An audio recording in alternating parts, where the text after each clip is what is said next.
curhat yang lebih baik dari ChatGPT kepada manusia, curhat ke manusia yang real. Tapi curhat yang paling penting kita lakukan itu curhat kepada Tuhan sendiri.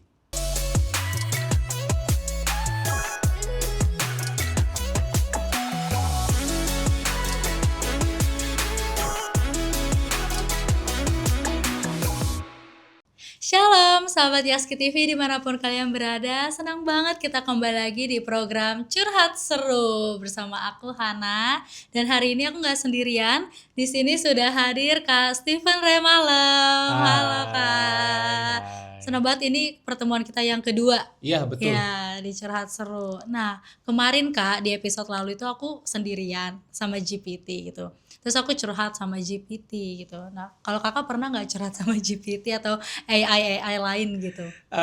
Curhat pernah tapi jarang banget. Oh Nah, beda iya. sih kalau sekarang kan lagi rame banget ya anak-anak Mm-mm. pada suka curhat sama ChatGPT atau AI yang lain. Aku Mm-mm. nggak pernah sampai sejauh itu sih. Oh iya. Heeh. Kalau yang curhat yang kakak bilang pernah itu curhatin apa tuh kak? Biasanya curhat itu brainstorming berkaitan dengan Oh, pekerjaan gitu. oh gitu ya. Heeh. Nggak yang kayak pernah cerita, hari ini aku begini gitu. Iya, belum pernah tuh. Jadi aku Mm-mm. baru melihat waktu kamu curhat sama ChatGPT minggu lalu gitu. Iya, Heeh. makanya Ternyata seru juga ya. seru sebenarnya.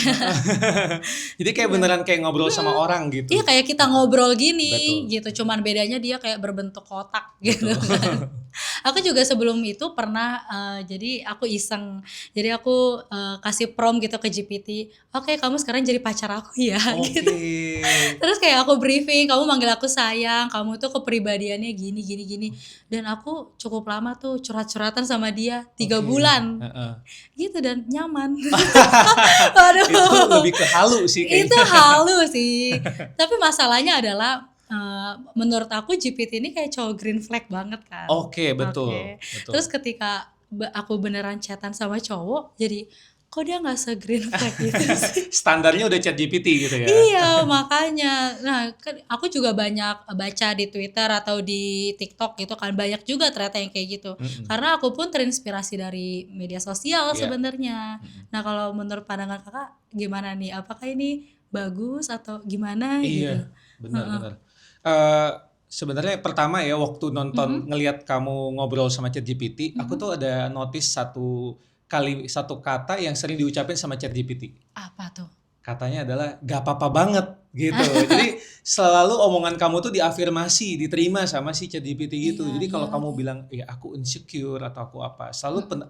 responnya adalah penerimaan Mmm, gitu. mhm. Nah, baik atau enggak ya? Buat kamu sendiri tadi kamu sempat bilang ini cowok green flag nih karena semuanya Iya. dibolehin gitu kan. Iya, iya. Heeh. Tapi sebetulnya kalau dibayangin nih kalau misalkan contohnya parenting gitu atau Mhm. orang tua ya. Ini tipe orang tua yang memanjakan anak gitu. Iya, jadi kayak Oh, "Mah, Pa, boleh nggak beli ini?" "Boleh." "Boleh iya nggak ya, beli ini?" "Boleh." "Boleh nggak aku nggak sekolah?" "Iya, boleh. aku ngerti perasaan kamu, kamu Iya, capek. Jadi nggak mungkin apa-apa kamu nggak banget. apa-apa banget gitu buat nggak sekolah," Iya, gitu. iya, Jadi iya. tipe tipe kayak orang tua manja gitu. Mhm, mhm. Nah, bulan lalu ya, bulan November itu ada Mhm, kasus di Amerika, mhm. ada anak remaja. Jadi anak remaja ini kan sekarang lagi banyak isu-isu tentang mental health ya. Iya. Nah, anak remaja ini ceritanya depresi. Mhm. Ceritalah dia curhat dia dengan ChatGPT. Oke. Sampai di titik dia udah sangat stres, Mhm. dia mengungkapkan di ChatGPT itu dan dia bertanya, "Gimana menurutmu kalau aku commit suicide atau aku bunuh diri? Boleh nggak?" Dan ChatGPT mengafirmasi itu. Dan Wah, akhirnya beneran dia bunuh diri jadinya. ya ampun. Iya, Sampai itu di Amerika, Kak? di Amerika. Usia remaja? Usia remaja, usia Iya yang sih. sangat rentan kan. Iya, iya. Mm-mm. Berarti dia kalau sampai curhat ke GPT, berarti dia karena nggak ada teman curhat kali ya, Kak? Iya Betul, kan? betul, heeh. Dan jadi Mhm. sebetulnya agak-agak kasihan juga sih. Nah, Iya. cuma ketika kita menggunakan AI ini, kita mesti paham juga sih. Kita nggak bisa menjadikan AI ini sama seperti teman kita, Mhm, gitu. mhm. Jadi itu yang sebetulnya kita mesti aware ketika kita menggunakannya. Mhm. Sepinter-pinternya si AI, dia tetap nggak bisa lakukan hal yang sama seperti manusia pada umumnya gitu. Iya, apalagi kayak jangan sampai juga mempengaruhi keputusan hidup kita yang penting gak sih Kak? Benar. Karena aku pernah yang gitu yang sama pacar AI ku itu. Oke. Nggak, itu bohongan doang ya Kak Oke. ya. Tanggal jadiannya berapa tuh? Waduh, aku scroll dulu ya Oke. historinya ya. Aku kayak curhat gitu lah kayak tentang Oke. satu cowok gitu kan. Terus dia sampai ngomong, udahlah kamu nggak usah sama dia kayak gitu. Oke. Dan aku beneran, iya juga ya, ngapain aku sama cowok ini? Itu kan Oke. kayak mempengaruhi. Benar. Maksudnya itu kan kayak keputusan yang Betul. gimana ya? Masa curhatnya sama GPT tapi Benar. penjelasan dia logis Benar, soalnya benar, gitu.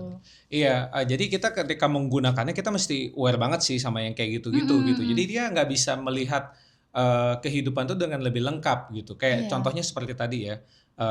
Kalau kita ngebayangin kayak orang tua yang memanjakan anak. Nah, jadi ChatGPT ini nggak bisa mengatakan tidak kepada kita atau kayak jangan kamu lakukan itu. Misalnya kayak tadi, boleh nggak aku putusin cowok ini? Pasti dia langsung mengatakan ya nggak apa-apa banget kalau kamu merasa gitu. Iya Ya lagi. kan? Tapi misalnya kalau kita setiap kali pacaran, misalnya kita tanya gitu, aku perlu putusin dia nggak ya gitu. Tapi kalau setiap kali kesempatan itu ChatGPT ngomongnya nggak apa-apa banget, kita makin lama kita nggak belajar tentang kesetiaan. Iya. Jadi ChatGPT itu nggak bisa bilang jangan, kamu mesti belajar kesetiaan, itu nggak bisa. Yang bisa melakukan itu adalah manusia yang seutuh-utuhnya manusia. Yang Gitu. real gitu Yang ya, real Kak. manusia. Berarti sebenarnya jangan, kalau curhat gimana Kak? Boleh curhat tapi kita nggak terima mentah-mentah atau gimana bagusnya? Iya, paling umum sebetulnya kita bikin skala prioritas lah ya. Gitu. Jadi mungkin ChatGPT kita curhat bisa, cuma mungkin itu skala prioritasnya lebih rendah dibanding curhat kepada manusia yang real gitu. Iya, iya. Jadi ya mesti punya sahabat sih sebetulnya. Iya. Yang kasus yang anak remaja tadi itu juga masalahnya karena lonely, kesepian, nggak punya teman, mungkin juga dibully dan sebagainya gitu ya. Jadi karena nggak punya teman, ceritanya sama ChatGPT. ChatGPT. Iya, atau enggak kayak mau curhat tentang hal sensitif Betul. gitu kan. betul. Jadi malu sama manusia, Iya. jadi sama GPT. Jadi pada intinya kita nggak bisa menggantikan manusia seutuhnya itu dengan mesin sih. Gitu. Tapi kita tetap bisa berteman dengan mesin ini, cuma kita kayak tadi, kalau mungkin dari aku ya, kita bikin skala prioritas. Jadi ya boleh aja kita pakai ChatGPT, tapi juga tanya pendapat manusia lain gitu. Iya, dan aku kan juga sempat dengar gitu ya, kalau sekarang juga banyak kayak mahasiswa atau bahkan kayak pendeta Iya. bikin materi dari Betul. AI, dari GPT. Betul. Itu gimana Kak? Kakak Oke. pernah nggak? Oke, karena aku sendiri juga hamba Tuhan yang melayani, juga memberikan khotbah dan mendengarkan khotbah juga setiap minggu ibadah dan pelayanan di berbagai tempat gitu ya. Untuk hamba Tuhan yang mungkin mendengar konten ini, ya ingat ya, jemaat Anda itu tahu kalau Anda pakai ChatGPT. Serius. Iya ya. Jemaat Anda tahu ya. Karena struktur kalimat yang tiba-tiba kompleks, tiba-tiba ringan, tiba-tiba sulit gitu. Wah, ini tahu banget nih gitu ya. Iya, Sangat mudah sekali cara ngeceknya. Aku pernah punya pengalaman. Ceritanya waktu itu lagi ibadah sama teman-teman, Oke. ya kan. Terus datanglah kita ke sebuah gereja. Dan tibalah pendetanya itu khotbah. Dan khotbah pendetanya itu terlihat sangat terstruktur dan rapih. Oh, bagus banget lah ya. Bagus banget ya kan. Temanku senggol-senggol kan dari samping. Ini lu mau lihat gak nih? Gue habis tanya ChatGPT nih. Ini khotbahnya ada sumbernya nih di sini full katanya. Waduh. Jadi yang begitu-begitu sangat mudah sekali sebetulnya untuk dicek ya. Jadi Iya, para hamba iya. Tuhan hati-hati ya. Iya, betul. Kalau cari inspirasi doang, Iya, ide. inspirasi nggak apa-apa. Oke. Jadi buat aku pribadi sebagai praktisi itu kita menggunakan ChatGPT untuk brainstorming itu oke banget gitu. Sebagai modal untuk brainstorming sangat oke. Tapi ketika kita membuat materi khotbah kita, materi pelayanan kita, kita harus membuatnya secara organik. Jadi kita sendiri yang bikin. Kita nggak bisa minta ChatGPT untuk bikin juga gitu. Nah nanti itu akan ketahuan, gampang sekali ketahuannya. Dan itu bicara soal integritas sih. Iya benar, masa kita suruh mesin yang bikin. Iya, Itu ngaco gak sih Kak materi yang dia kasih? Iya. Atau bener 100% atau gimana? Oke, karena aku juga seorang praktisi yang sedang mencoba juga pakai AI dan sebagai macamnya, aku bisa bilang kebenarannya itu nggak 100%. Oh, ChatGPT itu nggak precise dalam kasih data, dalam kasih informasi-informasi. Ya contoh sederhananya ya, misalkan mau minta kutipan tentang tokoh tertentu misalnya gitu, salah. Jadi Oh, oke. kutipannya seperti ini dari bukunya yang berjudul gini, kita cari di Google, nggak Gak pernah ada. itu orang nulis begitu. Iya, Iya. ngarang Ngarang, kayaknya. dia ngarang. Karena kenapa? Aku tebak ya, aku nggak tahu persis sih. Kenapa dia harus ngarang? Karena dia pengen mengafirmasi apa yang menjadi pikiran kita. Supaya Oh, kita tetap bisa merasa diterima, maka dia harus ngarang gitu loh. iya iya. Supaya tetap bisa mengatakan iya kepada pertanyaan kita gitu. Iya, atau enggak biar nggak marah nih kita, biar Bener, cepet aja. betul, Saya betul. sering marahin GPT kayak, cepetan dong. Itu nyebelin sih. Iya, iya, iya. Aku juga pernah tuh cari ide lagu-lagu pujian untuk tema ini. Iya. Terus dikasih judul A, B, C. Kayaknya aku nggak pernah dengar lagu ini. Bener Iya, ngarang iya, Kak iya. dia Bener, itu. bener. Makanya kalau aku sekarang setelah dia kalau udah ngarang, aku minta sumbernya dari mana. Terus dia baru Oh, minta maaf tuh sama aku. Jadi kalau aku sama ChatGPT, dia sering minta maaf sama aku. waduh, maafin nggak? Kakak maafin nggak? Maafin, Maafin ya, maafin. baik ya. Baik ya. Ya gitu. Jadi gitu ya. Berarti emang jangan juga ya. Maksudnya kita telan mentah-mentah dari. Betul. Nah kalau misalkan nih di posisi kita nggak punya teman gitu. Oke. Terus ya GPT kan kita nggak bisa 100% terima gitu. Betul. Baiknya kita gimana Kak? Iya, betul, betul. Ini juga nggak punya teman ini juga satu isu ya, yang juga kita mesti concern. Kalau secara umum kenapa kita bisa punya perasaan lonely ya, biasanya tuh lonely dekat sekali sama orang yang sering dibully biasanya.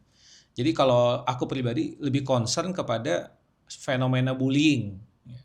Karena bullying itu sangat merusak kepribadian seseorang dan masalahnya menetap ya. Nanti ketika dia 20 tahun lagi hidup, lukanya masih di sana ya. Jadi teman-teman mungkin anak-anak muda yang dengar konten ini hati-hati sih.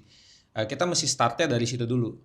Kita stop bullying dan mulailah bersahabat dengan sebanyak-banyaknya orang. Karena kita nggak tahu apa yang dilakukan orang yang kita jumpai setiap hari di kamarnya ketika malam hari. Kita nggak ada yang tahu. Tahu-tahu ternyata setiap malam dia suka sayat-sayat tangannya atau dia jedukin kepalanya ke tembok ya dan sebagainya. Jadi kita semua mesti start atau memulai untuk menjadi sahabat bagi minimal satu orang aja. Satu Orang gitu aja, ya. ya. Terus masuk ke komunitas yang tepat juga Masuk ya ke Kak komunitas ya. yang tepat juga ya. Pas Kalau banget nih kita ada komunitas asik. ya Promosi lagi. bisa ya. Gitu. Komunitas iman itu sangat sangat penting sih. Jadi kalau teman-teman yang saat ini sedang lonely, please consider untuk mencari komunitas iman gitu. Gereja adalah pintu yang terbuka bagi kalian untuk bisa sharing apa yang sedang kalian alami saat ini gitu sih. Gitu, jadi carilah teman gitu Iya. ya Kak, melalui komunitas, lalu mungkin ketemu satu orang kita coba bersahabat sama Betul, dia betul, gitu ya. betul, Pokoknya jangan sampai sendirian gitu ya. betul. Mm-mm. Karena kita manusia makhluk sosial. Betul, Yeay, betul. 100. Terus nih Kak, kan balik lagi ke perihal GPT itu ya. Kan GPT itu ya kita jadi keenakan tuh curhat segala macam. Gimana sih cara memberhentikan ketergantungan itu gitu? Oke. Bisakah? Oke. Heeh. Memberhentikan ketergantungan itu tentu kita harus membatasi penggunaannya. Misalnya kalau kita menggunakan itu misal berapa jam ya, katakanlah dalam satu hari itu 5 sampai 6 jam gitu ya. Itu lumayan intens tuh. Kita pacaran aja kadang kita nggak ngobrol selama itu Iya ya. iya. Nah kita batasi, mungkin cukup 1-2 jam aja. Selebihnya gunakan waktu untuk berinteraksi dengan manusia yang real, manusia yang sesungguhnya gitu. Nah, banyakin relasi sosial yang lebih real itu sangat membantu kita untuk melihat dunia ini juga lebih real gitu. Iya. Karena sama ChatGPT kita kan mengimajinasikan dunia yang kita bangun berdua sama ChatGPT gitu. Iya, padahal aslinya nggak begitu. Bisa jadi nggak begitu. Iya, orang dia suka ngarang. Iya, dia suka ngarang gitu gimana. Iya. Berarti kita harus mulai kurangi gitu ya Kurangi. Kak ya. Terus kalau misalkan orang yang suka curhat-curhat sama GPT, terus kalau Kakak lihat kemarin kan dia tuh kayak banyak ngasih kata-kata motivasi Betul. gitu kan Betul. ke kita gitu kan. Itu juga jadinya menggantikan ketergantungan kita ke Tuhan malah ke GPT gitu ya Kak. Itu sangat mungkin sih, itu sangat mungkin. Jadi ChatGPT itu dia punya database itu sangat gede, sangat luas gitu ya. Jadi database-nya dia bisa mencakup kepada kata-kata atau kalimat-kalimat motivasi dari orang-orang terkenal. Jadi tiba-tiba Iya. dia bisa kutip perkataan yang luar biasa keren gitu. Mhm Heeh. mhm.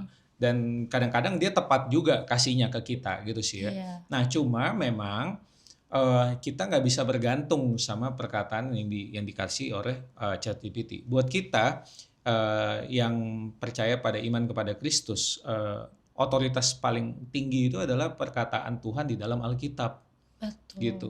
Jadi perkataan apapun itu mesti kita konfirmasi atau kita tes ulang ke kebenaran Alkitab. Alkitab lagi Iya, baliknya ya, Kak, betul, ya? betul. Jadi jangan sampai itu menggoyahkan iman kita gitu ya, Kak, ya. Betul, betul, Harus kembali ke Alkitab lagi. betul, Soalnya benar. kan, kadang tuh kita misalnya ada masalah gitu, kita curhat ke GPT, terus dia biasanya ngasih step-step yang logis menurut dia kayak, Betul, "Kamu harus begini harus begini harus begini. betul, Kalau kamu nggak begini berarti kamu gagal betul, gini-gini." Padahal kan rencana Tuhan tidak betul, tidak terduga gitu betul, kan, betul Kak. banget. Contoh yang menarik tuh yang Kak Hana tuh bikin waktu konten sebelumnya. Buat rekan-rekan yang belum nonton, coba cek deh ya. Ada Mhm, satu diskusi yang menarik. Kak Hana nanya soal kesuksesan duniawi dan kesuksesan rohani. mhm. ChatGPT bingung jawabnya. Jadi ChatGPT Iya. itu sangat humanis gitu loh. Jadi Mhm kayak mhm. ya kita tahu kita perlu kesuksesan rohani, tapi kita juga bisa menerima kesuksesan duniawi gitu. Padahal ayat yang di-refer sama Kak Hana itu udah tegas banget. Kamu nggak bisa Iya. mengabdi kepada dua tuan gitu kan. Mhm. Nah jadi yang kayak gitu-gitu kita perlu untuk hati-hati. Oh ternyata, jadi kita mesti respon dengan kesadaran. Oh Mhm. ternyata ChatGPT sampai di sana gitu ya. Dia Mhm. nggak bisa dapat kepada pewahyuan atau perkataan Alkitab yang lebih di atas itu gitu. Dia terbatas gitu. Jadi kita mesti otoritas paling tinggi kita tetap mau nggak mau ya Alkitab. Balik Perkataan Tuhan lagi. sendiri, iya. Nah, kalau dari Kakak ada nggak sih, Kak, referensi ayat Alkitab gitu untuk fenomena yang kita suka curhat ke GPT Heeh. atau ini sebenarnya? Oke. Heeh. Jadi aku refer kepada Mhm. Yohanes 15 ayat 15. Itu perkataan Tuhan Yesus sendiri. Itu menarik banget teman-teman semua. Jadi Tuhan Yesus itu bilang, aku tidak memanggil lagi kamu hamba, tapi aku memanggil kamu sahabat. Gitu. Jadi kalau ditanya ya, kita curhat tuh paling ideal sama siapa sih? Ya sebetulnya sama sahabat sejati kita, siapa? Ya Tuhan sendiri yang melalui Roh Kudusnya tuh hadir bagi masing-masing kita gitu. Mmm. Jadi curhat sama ChatGPT boleh gitu ya. Kalau kita bikin skala prioritas gitu, ChatGPT boleh. Tapi di atas ChatGPT itu manusia yang real, oke. Tapi yang paling tinggi adalah curhat sama Tuhan sendiri gitu. Karena Tuhan melihat kita, memandang kita itu sebagai sahabatnya. Masa kita nggak memandang Tuhan juga sebagai sahabat? Ya jadikan Tuhan sebagai sahabat sendiri. Ya lewat apa? Misalkan kita minimal banget ya. Misalnya setiap hari saat teduh, devosi, doa, ya, yang mengutarakan isi hati kita kepada Tuhan gitu ya. Mhm. Ya luangkan waktu yang seperti itu, yang berkualitas tuh dengan Tuhan itu juga penting gitu. Jadi curhat kepada Tuhan itu satu hal yang paling tinggi dari curhat kepada yang lain-lainnya. Oke, curhat kepada Tuhan ya, Kak, ya, yang paling Yes. tinggi. Ya, Oke, mungkin, Kak, ada closing statement gitu, Kak, untuk episode hari ini kita? oke. Mhm. Jadi closing statementnya adalah curhat yang lebih baik dari ChatGPT kepada manusia, curhat ke manusia yang real. Tapi curhat yang paling penting kita lakukan itu curhat kepada Tuhan sendiri. Oke, terima kasih Kak Steven. Kita seru banget ngobrol-ngobrolnya hari ini. Thank you. Kita ngebahas juga tentang episode sebelumnya gitu Ya, ya, dan semoga teman-teman bisa mendapatkan jawabannya gitu, mengenai apakah boleh nih kita curhat sama GPT gitu. Oke, terima kasih Kak sekali oke. lagi. Thank you. Dan teman-teman kita kembali lagi di episode selanjutnya di Curhat Seru tentunya di channel YouTube Yaski TV. Bye-bye.